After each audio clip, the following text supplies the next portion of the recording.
Aloha. My podcast for today is called Acknowledge Your Feelings. When dealing with loss, we're bombarded with feelings. Some of those feelings, like remembering love and moments of joy, can bring comfort, while others can drag us down to the depths of despair. When those feelings hit you, you may fall into the abyss of suffering, unable to rise up from the mire. You have a choice of how to deal with these feelings. You can fall into that deep hole and suffer, but you know that suffering doesn't serve you.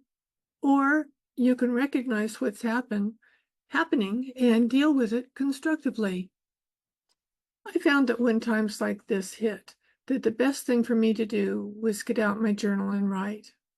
One way writing helped me was to write a letter, which could be to my loved one, to God, or to someone who brought the feelings to me, and tell whoever I write that what I'm experiencing right now and how I felt about it. One thing I dealt with was my anger at how Ron's nephrologist handled his care. I felt that what they had done caused him great physical suffering and ultimately his death. That was a big burden to carry. I started dealing with this by writing to Ron, asking what he would do to want me to do.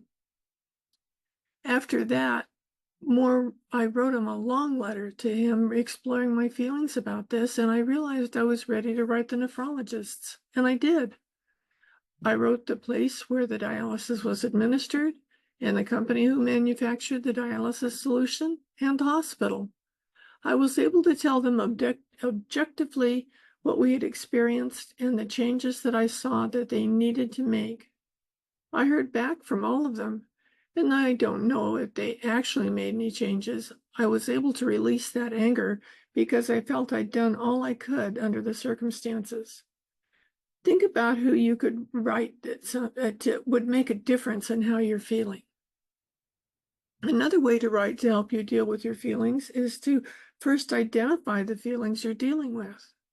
Make a list, which might include things like anger, loneliness, loss, guilt, and depression.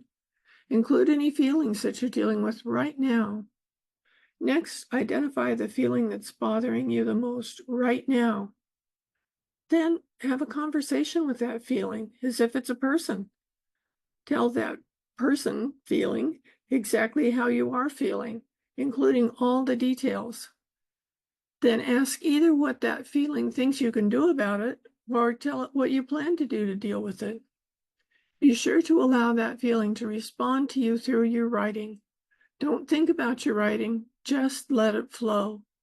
You'll be amazed at what shows up on paper. Using these writing techniques, you can discover what your heart already knows, and you can see what you need to do to heal. This kind of writing allows you to take the very best care of yourself, that you can focus more clearly on the present moment and discover the beauty of peace, joy, and love that's always there.